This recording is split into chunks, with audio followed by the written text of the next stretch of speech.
87%. Yeah, that's the percentage of all real estate agents that get in the business today that'll be gone in 2 years. Let me tell you something. Why is there so much turnover in real estate? Because it isn't easy. And because most people don't know exactly what they need to do to get to the next level. Now look, regardless of whether you're brand new to the industry or you're a team leader, you've got 40 people on your team and you just want to get to the next level. If you're doing 10 transactions a year, you want to get to 25. You're doing 500 transactions a year, you want to get to 1,000. You're at 1,000, you want to get to 10,000. Let me tell you something. You need the right coach. Why? Because Club Wealth is the only coaching company on the planet that will literally guarantee that you will double your income or make at least an extra $100,000 your first year coaching with us, or we will give you 100% of your investment back. This is for people of all levels. Click the link below, sign up for the appropriate tier level, and let's get you a strategy session today. And I promise you, I 100% guarantee you, promise you that you will walk away with a heart full of gratitude for the time that we took for you because you got so much value out of that call. Schedule your strategy session today. I promise you'll be glad you did. We are talking teams, artificial intelligence, systems, and more with Club Wealth coach Dawn Sharp of Kansas City. Now, Dawn, tell me again what tier you're in right now. I am tier 3, but teetering on tier 4 every day. We're knocking on the door of tier 4. Okay, so tier 3 and tier 4. So you're somewhere right around 150 transactions a year. You've been growing. You've had a really good last year, which is interesting because a lot of people struggled in 2000 and help me out here, 2000 and what's that? 2023. Exactly. Yes, that's right. So a lot of people struggled in 2023, but you have been doing really, really well. And so I want you to share with us exactly how are you doing that? And we're going to go deep into this. Now, before we do, tell us where you're located in Kansas City, Missouri. Mm-hmm. All right. And you've got a team there. How many people are on your team now? We are in Kansas City, Missouri, but we also, Kansas City sits on the border. So we're Kansas and Missouri. Most of our agents are licensed in both states. I think we've got 12 on the team right now, and they're doing great. Like they are back to the basics, killing it with prospecting every day, and they're doing great. Dude, I love it. That's awesome. Okay, so let's start with this. I want you to talk to me about how did you go from being, let's back up. How long have you been in the business altogether? I started in 2014. 2014, and you and I met when? 2018. In 2018, and in 2018, where were you? What were you doing? How big was your team? All this. Give me the snapshot of Dawn Sharp in 2018. 2018, I was on a team. I was on a team, somebody else's team, and was doing about 20 deals a year. When I first got into the business, I realized that if I did maybe one deal a month, I would do more than what I did in my other job, and it would allow me to leave the other job. And so by having that belief, I didn't realize that I'd limited myself, because from that point forward, if I did just one deal a month, 12 plus deals a year, that's all I needed. And so I did about 20 deals a year and was super excited about that until somebody invited me to a Club Wealth event. And the amazing Coach Ron Anderson sat me down and said, "How's your business? What does it look like?" And I smiled and I said, "I did about 5 million. I was pretty excited about that. And I said, 20 deals. And he kind of snickered a little bit. And I said, "What's that about?" And he said, "Now, don't get me wrong." He said, "You're doing good, but can I tell you something?" And I said, "Sure." And he said, "I've only known you for 10 minutes and I know that you're capable of a lot more than that." And I said, "Really?" And he said, "Oh, absolutely." And I said, "What do you think I should be closing?" And he said, "You should be doing 20 deals a month." And I said, "What?" Like that blew my mind. And he said, "Why aren't you?" And then I was perplexed. I was like, I don't know. I'd never even thought about it. It didn't even occur to me that I could do that kind of business. That was a long weekend with a whole lot of reflection. And there's kind of a whole backstory behind all that. But I realized he was right and I could do it. I just didn't know how. So this, I mean, it's not that long ago. It's 5 years ago.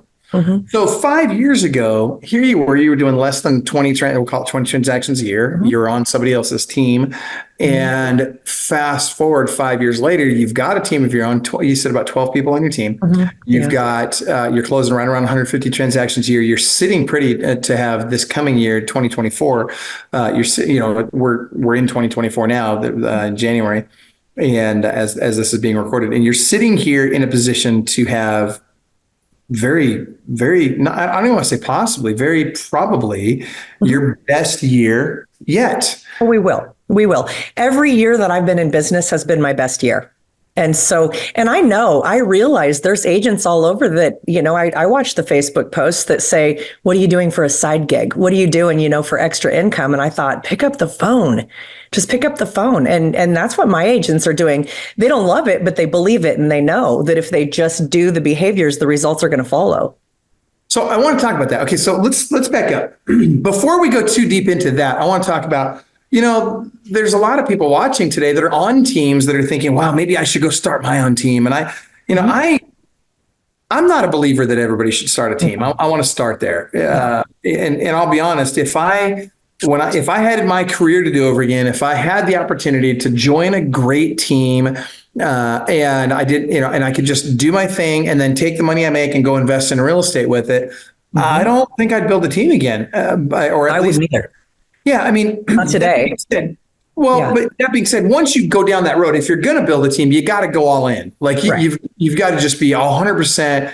I almost said a inappropriate colloquialism, but you got to just be all in. You got to be game on. You got to be all in. You got to put all your chips on the table, because it takes that all-encompassing seas of effort to make a team work.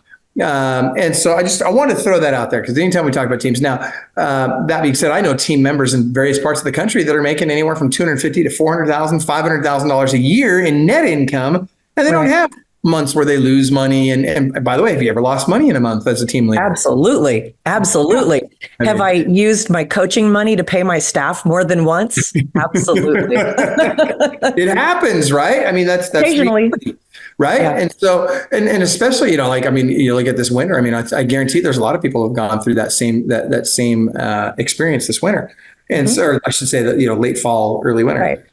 All right. So that being said, your team and you understand the importance of the grind and how important it is to just pick up that phone. I was talking to somebody, literally, I was talking to Coach Donnie Morrow just moments ago. You know Donnie really well. Yeah. And we were having the same conversation where, there's a lot of opportunities out there, if you will. There's lots of different things that you can be doing.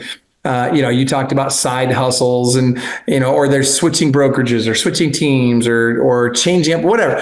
And you see all these opportunities. And then I think to myself, what's the compelling reason to move? Because the reality is the things that make the most money are usually boring, right? The place where success is generally found is usually boring. So I want you to tell me, what did that look like from 20 to 150 transactions a year? What were the boring things you had to do? How much of it did you have to do? And was there any magic pill? Was there, the magic beans or the unicorn or whatever? Was there something that came along? And obviously coaching helped, I'm assuming. But other than that, like what were the mechanics of getting from 20 to 150? I think there's a lot of things. There's a lot of pieces involved in it. Number one, I can't go without saying that coaching, because I wouldn't have known even step one had I not been coaching. So that definitely helps. I appreciate that. It's nice you say that. Yeah. But definitely, leverage, you've got to have the right people in the right places. I couldn't have done all this myself. And honestly, I'll be real honest with you. I just brought on a new administrative assistant who it was more than what I thought I could afford in the budget, but it's going to be a game changer and I have to do it. I feel like at this point I can't afford not to do it. So I've got a wonderful transaction coordinator who handles everything for us. And then now we've got our admin assistant. And then we've got a couple ISAs and a leads coordinator that are virtual. But I think a couple of things. Number one, let me back up. The last couple of years have been so good in real estate.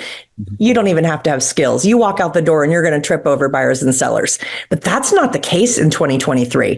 2023, things changed. When those interest rates started going up and people started saying, oh, I don't really want to buy right now.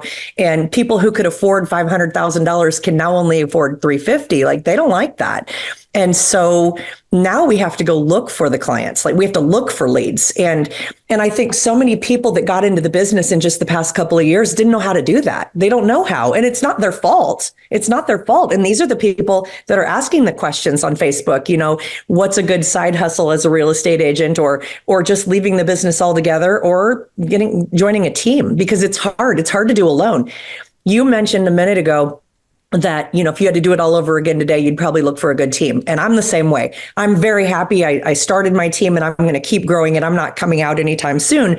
But if I move to a new state, start it all over again somewhere else, I'm probably looking for the baddest team out there, and I'm going to join them because I don't want to start all over again with this. Yeah. But mostly because the things that I can afford as a team, I can't afford by myself. I can't afford my admin assistant and my TC by myself, and neither can any other solo agent. Yeah. And so to me, I think leverage is huge, and coaching is huge, and knowing the basics, because not everybody even knows them, knowing the basics and then implementing. Yeah, no, I agree. So we're going to get into that. I want to talk to you about some of the basics, the fundamentals, if you will, the things that really were the foundation for your success. Before we do, those of you that are watching, I'd like to see your questions for Dawn. First of all, where are you guys located? I'm curious where our viewers are right now. They're all over the world, I'm assuming, but predominantly in the US and Canada. So I would love it if you guys would type into the comments below where you're located and any questions that you have for Dawn or for me. Now, Dawn, I want to know fundamentally, you talk about the basics and the importance of implementing the basics. What are they? What are the things that you do every day? What does Dawn Sharp's day look like? Well, I mean, we all get up and have our morning routine, whatever that is. But by the time we get to the office, and I'm usually there, I know this is going to pain you, Michael, but I'm there about 7:45. So you're 7:30 to 7:45. 7:30 to 7:45. And I have about a 30-minute drive to get there. So anyway, but once I get to the office, I'm getting things set up and ready to go, and we just start lead generating immediately, like 8 a.m. If you're going to call, mostly expireds, I want to start with early because we get the new expireds. And I'd rather be the first one instead of the 41st one to call that day. And so everybody on the team has a schedule that our mornings look very similar to each other. We start out our mornings with lead generation, and that's prospecting for new business, people that we have not spoken to before. And most of us are 2 to 3 hours doing that, kind of depending on their goals. Their goals are different than mine. And I don't push everybody to do my goals. They all have their own goals. And then we have approximately an hour or more set aside for follow-up, because we know the fortune's in the follow-up if you're not following up with those people. And in order to do that, you have to really, really have a good system in place. You have to have good systems, because if I've got a database of probably, I want to say 30,000 people approximately. Each of the pods? Well, this is the whole database. Whole database. Okay. All right. And then we have a couple of different ponds. We have a buyer's pond and a seller's pond. And we have one pond, we call it the gold mine pond. And we just throw buyers in there that nobody else got to get turned around. And so all the agents say every day they're fishing in the ponds, but they all get their own new leads, and they start every morning. And we have a system in place that says you're going to start prospecting in your own portal for the leads that you've not contacted yet. And then if you haven't met your goals that day, then you go into a pond and you start prospecting in a pond. Then when you've met your contact goals, I mean, we do track dials just because I want the newer agents to recognize that sometimes it takes 100 dials to get to 10 people to answer the phone. So that's the only reason we do track the dials, but we track the dials and the conversations and the appointments. And we keep track of all of that. But, and then after that, then they can check their inboxes, their tasks that need to be done that day in the database.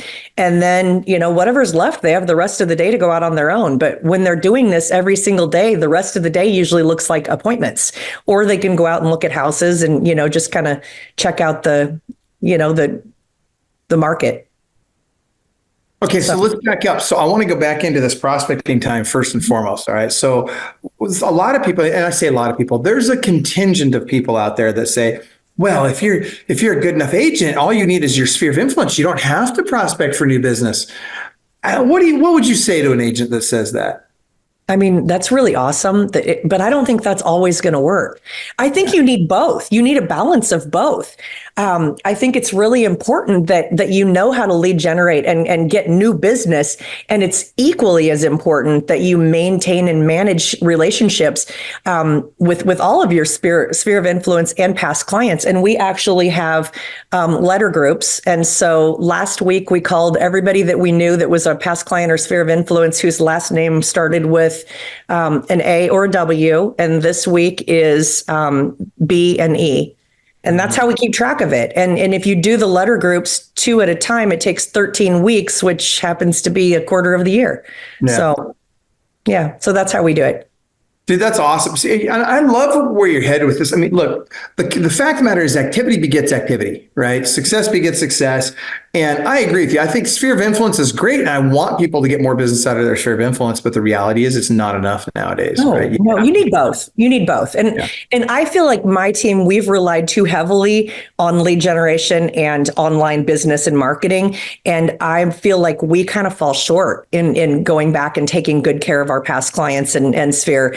And so we're working harder on that this year. And in fact, which is why we've got a pole in the middle of our office. It's kind of a horseshoe shape, and it's a square pole. It's a very large square pole. I suppose it's a support beam. But on every side of that now, Autumn, our admin, goes and she puts the letters of the week on there. Okay.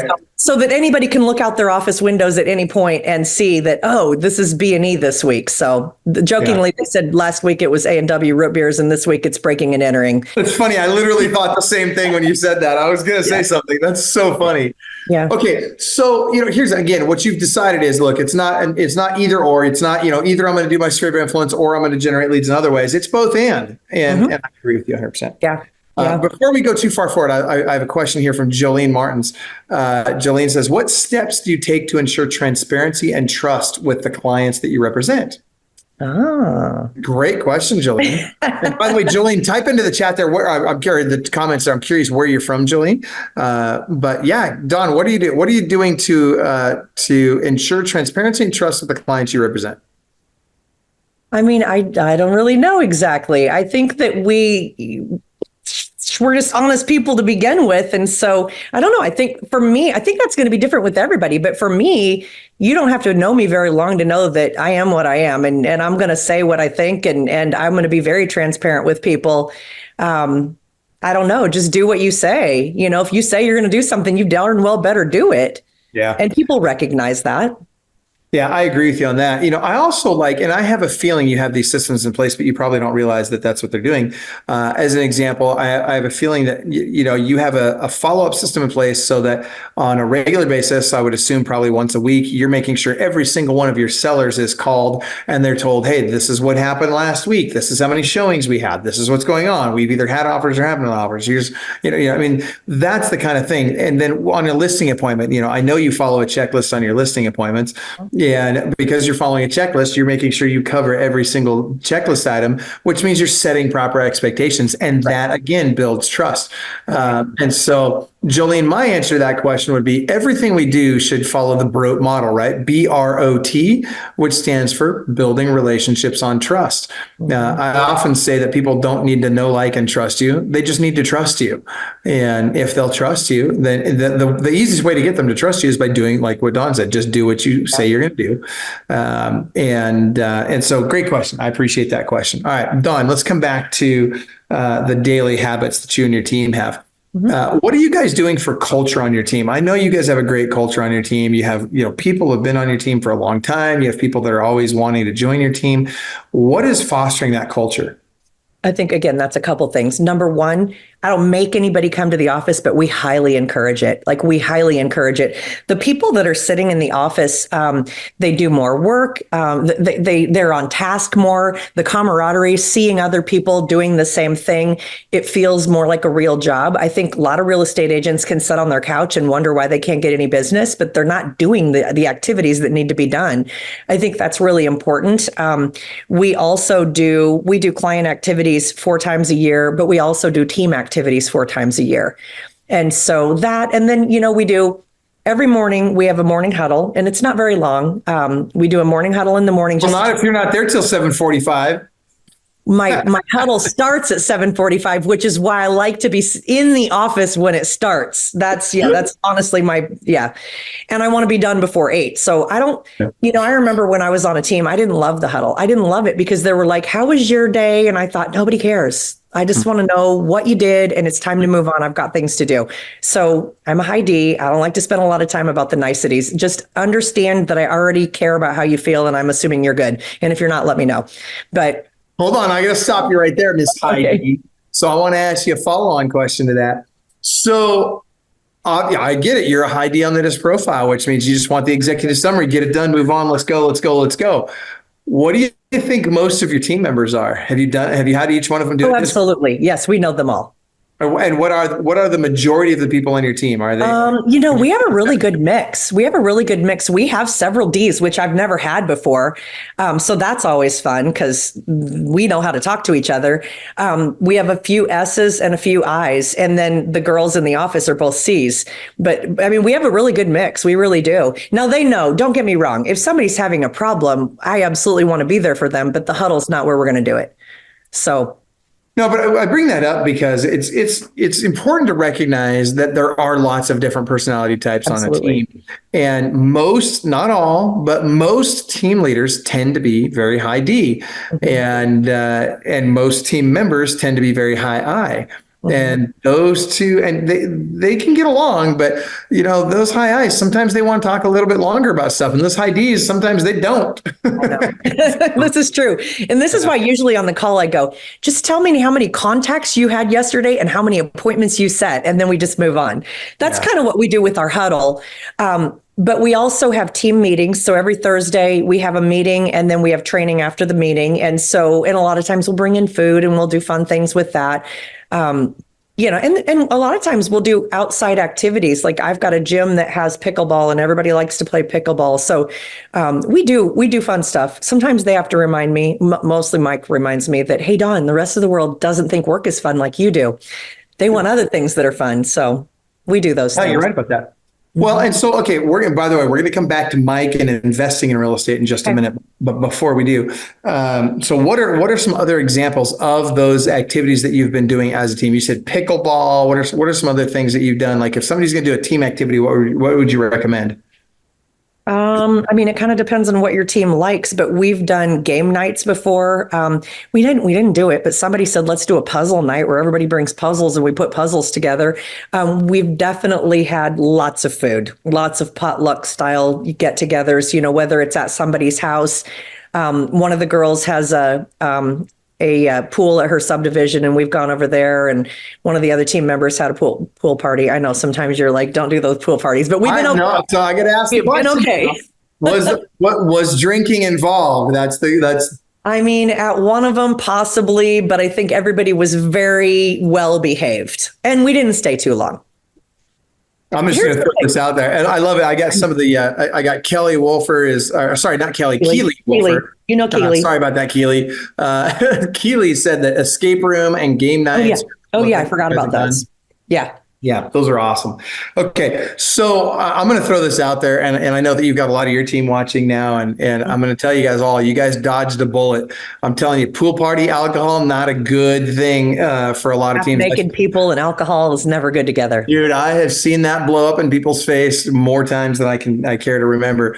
But my recommendation is, to avoid alcohol at team functions and at client events. But it's really awesome that you guys are doing that, that you guys are having these team events and the client events, because it's important for culture. And the reality is, if people only come to your team because of the splits you offer, or because of this, that, or that, they're going to do private office, whatever reason they come to your team for, they're going to leave for the same reason. And so if culture is the reason why they come to your team, guess what? That has a lot more staying power than your splits or whatever, because it's really hard for other people to duplicate your culture. And especially when someone has become a full and complete part of your culture, they're more likely to stay. So I would recommend to everybody on your team that's watching and everybody that's on a team that's watching this right now, do everything you can within your power to help foster that positive team culture. Be a proactive part of making that culture as strong as it can be. And guess what? Your team will be happier. You'll be happier. You'll make more money. Other people on the team will make more money. And it'll make life go by a lot faster because you're working somewhere you really enjoy working and with people that you really enjoy working with. So. Right. All right. I remembered more. We've done laser tag and bowling and axe throwing. Keely made me remember the rest of them when she brought up the escape room. We've done That's funny. Jolene just put in the axe throwing. She must have liked it. Yeah. That's awesome. Yeah. Now, did you do it like Katniss Everdeen style? Or no, that wasn't Katniss Everdeen. Who was that? That was Divergent, where you got to be up against the thing and they're throwing the axes around. I wouldn't recommend that. Yeah, I wouldn't recommend that. That's funny. Right on. Okay. So I want to shift gears for just a minute. And I want to talk about investing in real estate. Mm-hmm. So, we can come back to selling real estate in a minute here. But one of the things that I've always been a very big believer of is that real estate is just a means to acquire the income necessary to go out and buy real estate so that you can build wealth with your real estate investing. So tell me how that looks in your world. It's getting bigger all the time. It absolutely is. We bought a small town in Missouri, number one. So you're not kidding when you say that. No, I'm really not. I mean, we own most of the town now. It is a very small town, but it flooded, and my husband's cousin runs the gas station along the interstate there. And he was there one day and he said, "What's the deal? Like, all these places have the lawns grown up over the windows, and what's happened?" And we knew there was a flood. We knew that, but somebody had gone in and taken out the bottom, 18 inches of every house, all of the drywall, and probably all of the people took their insurance claims and never came back. And so we went in and started buying houses for, I think the cheapest was $500. What? Yeah. And maybe the most expensive, well, we bought a church for $25,000, but then we put 100 into it. And now it's a sixplex. Oh my gosh. Yeah. So it's bringing in, I think it's $5,000 a month. I mean, it is Craig, Missouri. It's kind of a small town. So hold on. It's bringing in $5,000 a month. And what do you have into it? About 125 total. 125. That seems like a really good investment to me. It is. Wow. I think we've got 12 doors in Craig, and I don't know, jokingly, the town probably has like 50 houses. I don't know, but I think we own 12. We keep trying to buy more, but people now have seen what we've done, and now they want to do it. And they're like, "Well, I'll sell it to you for 30,000, and we're not going to buy it for that."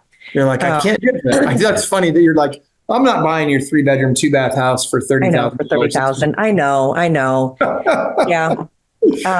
But what are the rents? What are the rents in there right now? So what are you buying? Like 3-1s, 3-2s? What are you buying? Yeah, a little of everything. We'll just buy whatever. Mostly 3-1s, but we turn them into 3-2s. So we'll go in and just update. And they're nice. I mean, we make them nice in the end. I think the highest one they're renting right now is $1,200, but most of them are around $800, including the apartments are about $800 each. Okay, but you're making $800 a month on something you paid. You're probably total all in is what, 50,000, something like that? Oh, yeah, probably, or less. And here's the other thing. Mike and his cousin went in and did a lot of the work themselves, and they're both getting older and tired. So, but the problem is finding people to work in that small town. Like, nobody wants to drive there, and so they had to do a lot of the work themselves. So, yeah. That's the only downside to it. But we've got kids who know how to do everything too. So, we've got our kids who have been working on houses since they were old enough to walk, so they definitely help. Yeah, but what a great deal, though. I mean, you're well beyond the 1% rule, and it sounds like on some of them you're probably at 2%. Meaning, if your purchase price is, the 1% rule would be if I buy something for for $50,000, then I need to be able to rent that out for $500 a month, and if I buy it for $100,000, I need to be able to rent it out for $1,000 a month. But it sounds like you've got several that you're renting out for 2 or 3 or even 5% of purchase price, which is insane. I mean, those are insane returns. My most recent acquisition is my favorite because it was me. I did it, not the guys. I found it in Liberty, Missouri, and AVM is probably 240, 241. In fact, we just had it appraised. It's not done yet, but they appraised it at 241 finished. 125 as it sits. I paid 25. What? It was a tax auction. It was on the tax sale. And instead of waiting for the tax day, which I've never done one of those before, I'm not opposed to that, but I know somebody would have paid $100,000 for that house at the tax auction. But I went and used my super sleuth real estate skills and found the owner. And I went to them and said, hey, was very empathetic. I felt like I was helping them. Like if they'd have waited a week and a half, that they have nothing and the house was going to just be sold on the tax sale. Yeah. But I went to them and said, here's the deal. I said, are you going to try to get it? Do you have the money? And they said, no, we'd like to, but we don't have it. And I said, well, I'll make a deal. I said, I'm going to buy the house at the tax sale, but if you guys are willing to sell it to me today, I'll give you $25,000. Maybe it was $20,000. I don't remember. Nonetheless, and I'll pay the taxes for you. And they weren't. And how much were the taxes? 5,000.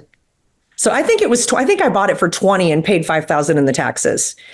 And it was filled to the rim, kind of hoarder style, but brand new stuff, all kinds of brand new stuff in boxes. So then I had a kid walking down the street come over and say, hey, can I go through that stuff? And I said, sure. And he buys things from people. And I said, are you going to touch everything in the house? And he said, yeah, pretty much. And I said, would you mind putting the stuff in the dumpster that you don't want? So he paid me to clean the house out.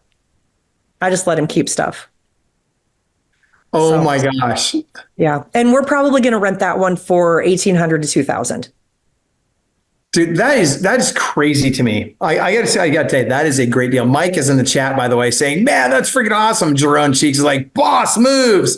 That is, really, watch this. I'm going to try something new, by the way, on this Zoom. I haven't done this yet, but I'm going to see if I can set a side by side here. Let's see how this works. Look at this. This could be very interesting. Let's see if it works. Oh my gosh. And we just all of a sudden we're in the same room together. How cool is that? All right. Okay, wait, I'm not here though. Oh, there I am. Okay. No, you're there. You're there. How cool is that? I've never seen that before. It's a new feature on Zoom. I just thought I'd test out. All right. So first of all, yeah, those are boss moves. And I think that's fantastic. Let's see. Stacy is saying that's correct. You paid 20 for the house and 5,000 in taxes. Now I tried that as well on a property in Eastern Washington, and we just barely missed it. They cured their taxes a half hour before they were, we were working out this deal with them. They decided, we're just going to do it ourselves. I'm like, all right, fine, whatever. Well, so tax liens are a great option. What's that? Is they weren't living in it. So that was the key with this one. And even if they were living in it, I think I would have said, I can rent it back to you. Well, and that's the thing is, there's lots of ways to capitalize on that opportunity, right? Whether you end up buying the house and renting it to somebody else, you can rent it right back to that owner. I think we're going to see a lot more opportunities like that in 2024 than we even did in 2023. And the reason is a lot of people kind of hung on, but are kind of, struggling right now. And what's really cool is interest rates are coming back down. 2024 is going to be a great year. Yeah, especially for real estate agents that, that were kind of, let's say there's a lot of real estate agents that have gotten out of the business, right? It's very reminiscent of 2006 to 2008, right? In 2006, the average agent was doing 4.5 transactions per year. By 2000, and then all of a sudden, what happened? The Great Recession came along. A lot of agents got out of the business. Transaction count came down, right? What's happened in the last year? In 2023, interest rates went up. Transaction count went down by 26 to 32%. A lot of agents got out of the business, and probably more even than in the Great Recession. Oh, I think so. And then by 2008, what happened? The number of transactions per agent went up to 8.8 transactions per agent per year. It's just skyrocketed. And I think the same thing's happening in 2024. And interest rates are going to be even lower, which is going to create even more activity. I think it's a perfect storm. I do too. And what's really cool though, and I tell my team this every day, the fact that they're building their pipelines right now, when this finally busts loose, and we try to get people to buy now. Don't wait for those interest rates to go down. Oh my gosh, you might wait, a couple months to save 1% on your interest rate, but you're going to spend 10% more on your house or more. Yeah, that's just it. And so waiting is not the right answer. And so at the end of the day, this is not only the time to buy, this is absolutely the time to be putting your foot on the gas in terms of selling, real estate as a real estate agent. And so this is, it's not going to get any better than this. If you're waiting for it to get better, you're in la la land. It's just not going to happen. So, I would agree. Okay, so let's come back to some of these basics. What are some other things agents can do right now to grow their business? Well, if you've got well, first of all, you better have a database. I hate it. I sometimes get people new coaching and they're like, I say, what do you use for a database? I have a spreadsheet, or it's in my phone, or it's in Dotloop. Like, that is not a database. You must have a database, and you must use it, and you must feed it every single day, and you must cultivate it. I think the database is the business, and just keeping up with people, and being on social media, and being part of groups and talking to people and keeping up with your SOI. I think all of those are super important. Okay, so talk to us about the CRM. What CRM are you guys using? We use Sierra Interactive. Sierra, great CRM, good stuff. And you're also, let's talk some AI real quick, because you're also using Clubwell's AI product. Oh my God. Tell us about that. And so, shameless plug, as you guys know, I own Club Wealth Coaching and Consulting. We also have, as part of our company, an AI company and a technology company. So the AI that we're using, we have text AI, which is called Black Hat, and then we've got voice AI, which is called Perfect ISA. So Dawn, you've been messing around with this here last, 30, 60 days. How's it done for you? I have. I actually have done 3 different things with you guys. The first one was live ISAs. Mm-hmm. The second one is more like a chatbot, kind of a, AI that way. Mm-hmm. And actually, that one, I get a lot of people talking in response, and I can get them communicating in there. And then I just pull them back into, because it's not in Sierra, but I pull them back into Sierra and I get the conversation going in there. So that's good. But my favorite is the voice AI. Chris is wonderful. Chris calls on my behalf, and about half the time she says she's a digital agent with the Sharp Homes real estate team, and the other half of the time she doesn't mention it. But I don't think it matters. First of all, I don't know if people even know what that means. Like, I think people hear it and they keep talking to her. If somebody said that to me, I'm a digital agent from this company, I think I would go, wait, what? I don't know. I don't know if I would talk to them the same, but people do. They talk to them just like they're real. I think I had 14 connections over the last couple of months with Chris, the AI chat lady. I'm good with that.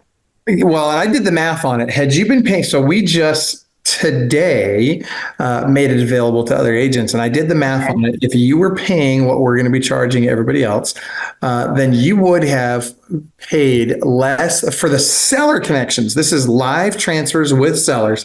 You would have paid $75 or less per live transfer. Which is insane with sellers. And the buy side is even less. The buy side is even more affordable. But the thing is, what's really fun, and I've been listening to some of the calls. In fact, I'm going to say these are on fire. Let me just tell you, look at that. We're going to be on fire now, Dawn. But these things are on fire. And why do I say that? Because literally these are I know, right? It's I'm just playing around with it. It's just fun. I don't know why I keep doing the backgrounds. It's just fun. But here's the deal. These things are on fire in terms of literally the AI will not give up. Like I remember one conversation in particular where the consumer said, no, AI keeps going. Consumer says no again.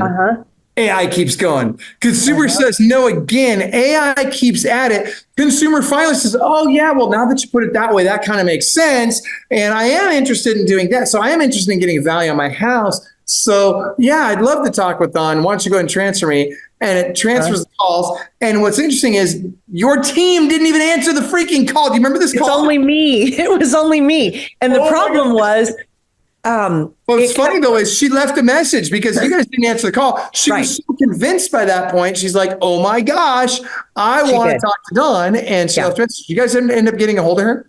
Yeah. I don't remember exactly which lead it was, but I'm sure yes, we did follow up. So cool. In the beginning, the phone calls were coming into like just my general seller number, and it was marking it as spam, and my phone was shutting it off every single time. So I ultimately ended up getting another number for Sierra, and I just named it AI Chris. Perfect. So when that call comes in, I'm like, oh, I got to take this no matter what I'm doing. So perfect. But yeah, no, it's phenomenal. I can't tell you how many times I'd be listening thinking, oh, how's this thing going to respond? Like, because somebody would say, oh, I'm completely booked up this week. I won't be able to meet until next week. And she totally responded appropriately. I just really thought they'd trip her up, but she really did great. It's getting better every day. I mean, there are times that I just am blown away at how good she is at really having the conversation, understanding what they're saying, responding appropriately, converting them to either an appointment or a warm transfer. And by the way, Matt Wagner with Rate. Good to see Matt's watching us today. Appreciate you being on, Matt. Matt's the guy that hooks real estate agents up with Barbara Corcoran and a lot of radio and TV advertising. Okay. So the AI, you're giving it, I'm hearing a thumbs up. Is that correct? It's all good. That's good. All right.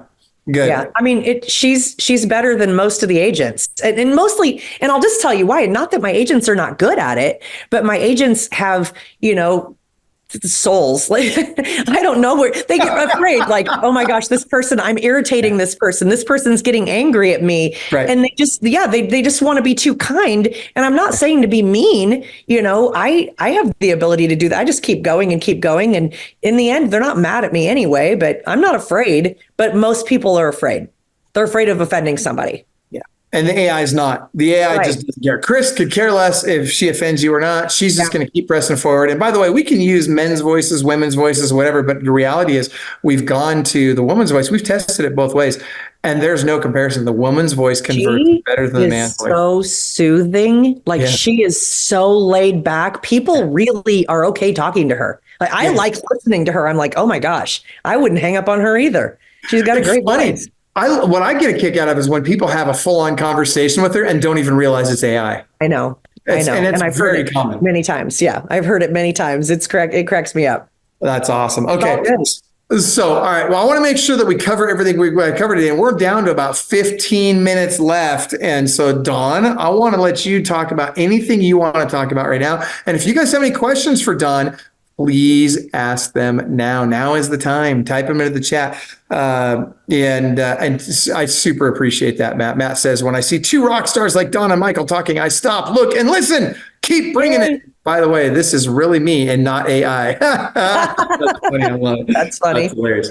All right. So, Dawn.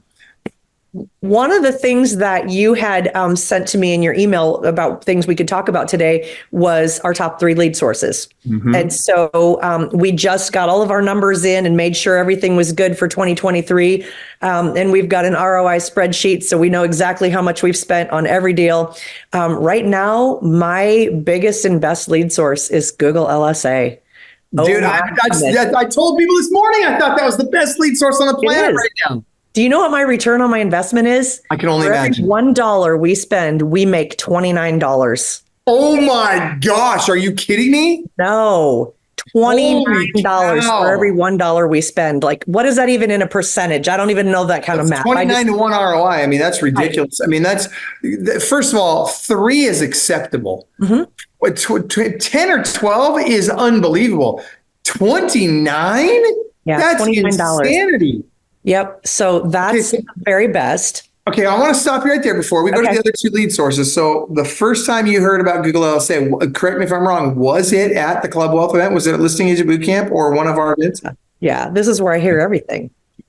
Yeah. So for those of you that aren't already signed up, go to clubwealth.com, and at the top of the page, there's a link. You can sign up for Listing Agent Bootcamp. I got to tell you right now, guys, it is there. Imagine a room with 60 really high producing agents. Well, first of all, there's 400 agents in the room. Right. Average production is about 200 transactions per year per agent. But imagine that there's 60 different classes taught by 60 of these agents, some of the top producers amongst them, on the things that they're doing that's working really, really, really well, right? And Mike, your husband, Mike, just typed in the chat. He's like, we need to dump in 100,000 right now. I love it. That's hilarious. Don't ever let him go to Vegas. He terrifies me. I don't let him spend the money either. He does not keep the checkbook or the credit card. Probably a good thing. All right. But that being said, imagine going to this event and you get to learn all these things like Google LSA from people like Nicole Goudet, who teaches our GLSA class, or Mark Standridge, who teaches our massive open houses class. Dawn teaches classes there. Guys, you need to get to that event. So Dawn, number one lead source is Google LSA. And Autumn just typed in the chat. She's like, technically it is 2,792.5% ROI, according to the spreadsheet. That's ridiculous. That's crazy. Yeah. That's crazy. Yeah. So what are your other two? What's number two? The second one is, through Club Wealth, it's leads like candy. So that's cash offer seller leads. I love that one. That one is probably, I think it's, Autumn can tell me if I'm wrong because she's the one who does my spreadsheet, but it's like $6.90, $6.50, something like that, per every dollar. And now, hold on, don't go to the next one yet. I want to talk about this one for a second. So first of all, leadslikecandy.com, that's where you guys go to get that one. Matt's actually not in your corner, Mike. He's just saying he's going to send you to someone who can help you with that problem. It's not that he's going to. So that being said, when it comes to these numbers, I hear a lot of people saying things like, well, why wouldn't I just take all of my budget and move it to GLSA if it's getting me 29% ROI, or 29 to 1 ROI, versus leaving some of it in leads like candy that's only getting me 6 ROI. Why would I do that? Mm-hmm. And by the way, I believe that you should do that. I think you should, diversify your lead flow, but I want to hear why you think that's important. I think that's the most important thing that you said right there, diversify. Like I talk to so many people who say, we spend $12,000 a month on Zillow. And I'm like, oh my gosh, like happy Zillow's working for you, but that's a lot of money. And a lot of people say, well, they've got lenders helping. And so when they do their ROI, they don't count the money that the lender put in. But I said, you got to remember that you have to count the money the lender put in too, because if the lender wasn't doing it, you'd have to do it to get the same number. So, but I think diversification is probably the most important thing. But Google LSA is one that I'm a little mystified by. I just set my budget at $3 million a month, literally $3 million a month. Hoping that they don't actually spend it. Well, if they do, I'm going to be converting like crazy, and I'll get a quick loan until we can close. There you go. But that's what Google LSA is, the only one that, there's things you can do to make it better. And I've taken classes. I did the boot camp in Seattle with Nicole's, and it was great. And I learned all kinds of great things. And actually now I'm just paying her to do it for me. But you had to get it set up first. And that's really what the Done With You workshop was about, was, coming in and spending a day. And it takes, on that day, we take about 8 hours to go through and do everything that needs to be done to set up your GLSA. And it does take a lot of work, and it's not easy. And Matt was asking in the comments, he says, what are the smartest things you guys are all doing on Google? And the reality, Matt, is that it's not just one thing. There's a lot of little teeny tiny nuances that you kind of got to dial in your profile. And if somebody's already gone in and messed with your profile, there's probably a lot that's got to be unwound and done over again in order to get the traction that you want to get on GLSA. And by the way, that was somebody else had asked a question. Danthika asked, what was the first one? Google. And it's not just Google. Google, you would associate with pay-per-click or whatever. This is different. This is Google local service ads. Okay. So this is you literally paying for advertising on Google in a specific segment. So when somebody goes in and they're searching for the best realtor in Kansas City, Dawn, her goal is to show up number 1, number 2, or number 3. And dude, when you do, and let's back up. First of all, getting there it's still fairly easy, but it's getting harder every day because it's getting more and more competitive every day. And so for starters, second, staying there is also very challenging. Now, Dawn, have you found that it's very important to answer every single incoming Google call in order to stay up in those rankings? Oh, absolutely. Yeah. You have to answer the phone every single time.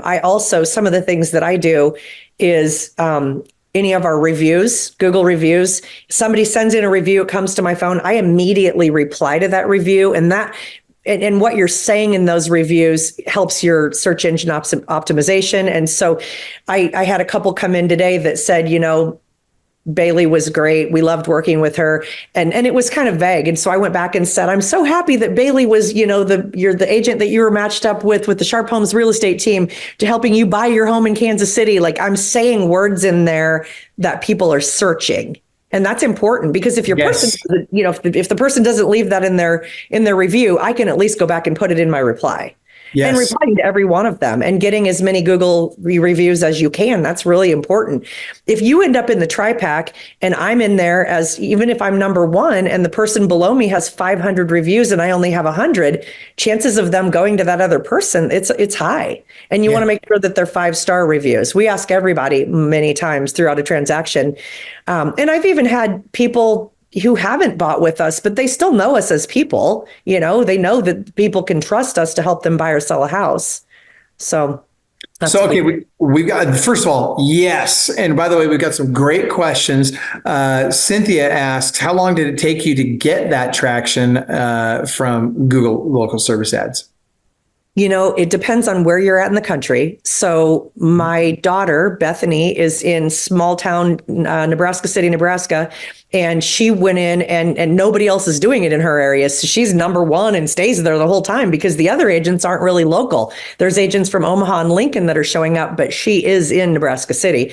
So I think it just depends on how strong the other agents in your area are. Kansas City has really strong agents. My old brokerage has really intelligent people who are out there doing all of the things they're supposed to be doing. They have great training. And so I'm fighting with them all the time to try to stay on top. But you can also use Google as like a social media where you post and you do things and put photos on there, and people will go there and see that and engage with you. Google, here's the thing. Google's gotten, first of all, Google's always been very smart. They're the behemoth, right? But they've gotten really smart about the real estate industry. They are coming after Zillow. They see all this money and they're going to go grab some of it. And so what's going to happen is I think Zillow reviews don't get me wrong. I'm not saying it's, those weren't important back in the day. I'm just saying there's not going to be anything more important than Google reviews in terms of reviews, online reviews. That's going to be the place you need to have the reviews in the future. And by the way, I like the way that Mike put it in talking about diversifying your lead flow. He says, just like investing in houses, you got to be looking at multiple sources of info so you don't get sucked into a crud hole and lose your behind.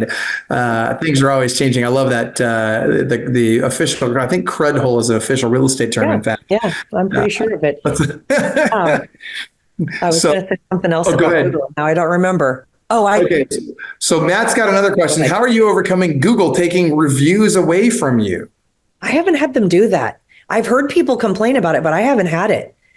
One of the things that I think Google's in the business of information. And when I get an LSA lead, I will go in immediately and I'll give it a name and I'll give it an email and I'll give it a phone number, even if I never look at it in Google LSA again, because I put it in my Sierra, in my CRM. I never go back and call them from the Google portal anymore, but I give Google all the information they want. I just feel like that's what they want. And so I don't know, that may be just me thinking I'm doing something good. I don't know. No, you're absolutely right about that. By the way, Bethany, let's back up. Matt, one of the other things I would say to that question is the best way to avoid or, to overcome getting Google reviews taken away from you is just to don't do stupid stuff that causes them to get taken away to begin with. Now, what are some Make sure they're legit. Yeah, right. They've got to be legit reviews, right? Don't make them. They shouldn't all be from the same IP address. That's going to get them removed. And you don't want to see 1 million of them go up in the same day, right? You want to spread them out. So if you're asking your team to do reviews, don't have them all do it in the same day. If you're asking your clients to do reviews, spread that out so it's a little bit more consistent over a longer period of time instead of all of a sudden one day I got 30 reviews and I haven't had a review in 6 months. Right. We did that once. We did break Google one day. Because we did that. We did a contest and we messed it up. And that's what'll happen. Yeah. And so again, you got to spread those out.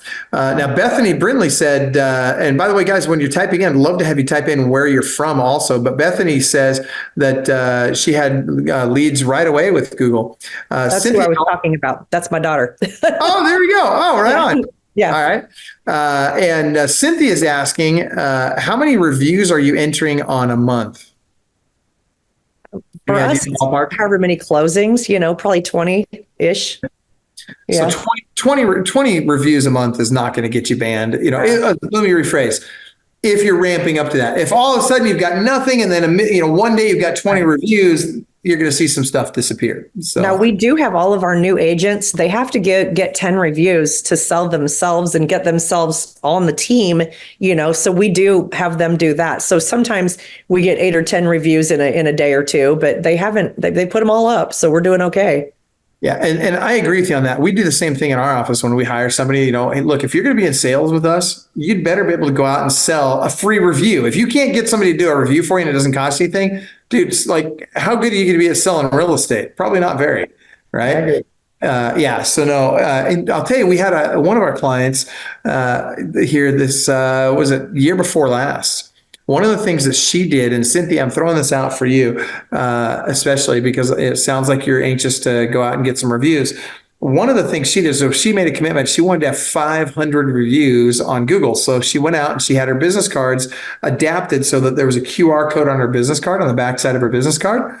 And she would go to the supermarket or any shopping center or whatever, and she'd run into somebody and she'd have a nice conversation and say, "Hey, by the way, would you mind giving me a review?" People she didn't even know before. She would just say, "Hey, I'm really trying to get some reviews on my Google. Would you be willing to do a review for me?" Boom, they'd scan the QR code right there. They'd put it in. It took her, I think she went from 0 to 300 in a couple of months. Now, I'm not suggesting you do that now because, again, I think that'll impact the ability for those to show. All I'm trying to illustrate with this is, you don't have to have sold them a house to get a Google review currently. That will probably change eventually, but currently you don't have to have sold them a house, number one. And number two, you'd be surprised at how many people are out there that would be willing to give you a review if you would just ask. Dawn, go ahead. What are we going to add to that? Me? Yeah, it looked like you were going to add something to that. No. I was just thinking about the question I was going to ask you in the last 1 minute. And that's where I was just going to go. We are literally 1 minute away. So Dawn, you get the final question. Go ahead. Okay. This is to you. So as someone who's achieved remarkable success in real estate, both in sales and coaching, give us your best advice. What do you think what can we offer to aspiring real estate agents, really in the competitive market and the people that are left, the ones that are here that are going to really try to make it work in 2024? What's your advice to them? Number one, success is boring. Understand that. You just have to know success is boring. And to the extent that you're willing to do the boring stuff, guess what? The success will follow. And that really means making your calls every day. You've got to get in there for 4 hours a day. You got to be making your lead generation, lead follow-up, and lead conversion calls. Whether you're working your sphere of influence or doing social media or all the other stuff you can do, open houses, there's a million things you can do. But at the end of the day, you got to be willing to pick up the phone and have conversations with human beings. That's what you got to do. And then I would also suggest, and I mean, this is going to sound like a shameless plug, but get a coach, right? And I'd love for it to be Club Wealth, but even if it's not Club Wealth, get a freaking coach. You need somebody who's been where you want to go that can guide you through every step of the process. And I would suggest that as you're looking at coaches, I would never take advice from anybody who's sold less real estate than you want to sell.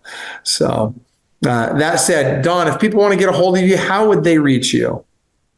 You want me to give you my phone number or whatever? Well, I mean, there's going to be people on that are watching this that either want to buy or sell with you, or that want to talk to you about real estate, other real estate. I'm going to tell you, Google my name. Google Dawn Sharp, Kansas City. I love it. That's fantastic. And I'm so glad that you said what you said, because on my morning huddle this morning, I was thinking, I really need Michael to tell my team success is not sexy. I mean, what you got to do to get there, it's not. And so I'm glad you said that. And if you look at my Facebook page today, you'll see the one post that I made today was my team taking advantage of the snowy day. And they all joined in Zoom like the Brady Bunch, and we all made phone calls together. And well, hold on. If you give me 1 second, I'll just look on my stat tracker, how many appointments we set today. I love it. You're using the Club Wealth stat tracker, baby. I love it. 3, 4, 5, 6, 7. 7 appointments set today. So, dude. See, that's what I'm talking about. You see, the consistency is where it's at. I look at, I just did a episode with Austin here this morning, a Club Wealth TV episode this morning. And we were talking about, how is it that he's listed 200 homes and 200, I think it's just over 220 homes in his first 2 years. How do you do that? And he said the same thing. It's just consistency, Dad. I just show up every day. I just do my thing every day. I make my calls every day. and the results follow. And his pipeline, like yours, is getting bigger and bigger and bigger and bigger every day. Because of that consistency. So guys, I hope if you get a chance, you'll reach out to Club Wealth coach Don Sharp, who, as we discussed, is really doing a really nice job in Kansas City, Missouri, just crushing it over there. And she's also done a great job, not just in selling real estate, but investing in real estate. And guys, selling real estate is about building income, and that income is then used to build wealth. And so if you really want to get out of the rat race, if you really want to get to a point where you can retire wealthy, you're going to have to own real estate. So yeah, Mike, there's no magic bullets. That's right. So Don, thank you so much. It's such a pleasure to see you today and to have you do this with us. And do you have any parting words before we close out?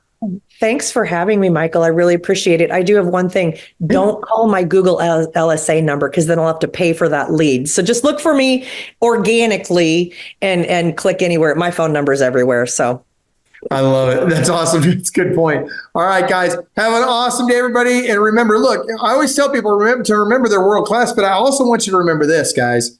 What one man or woman can do, another can do. So, and I want you to really let that sink in, right? If Don can do it, you can do it. If I can do it, you can do it. If Austin can do it, you can do it. What one man or woman can do, another can do. So get out there and go do it. Have a great day, everybody. Bye. And by the way, show Don some love in the comments, guys. Thank you. Take care, Don. Thank you. See ya.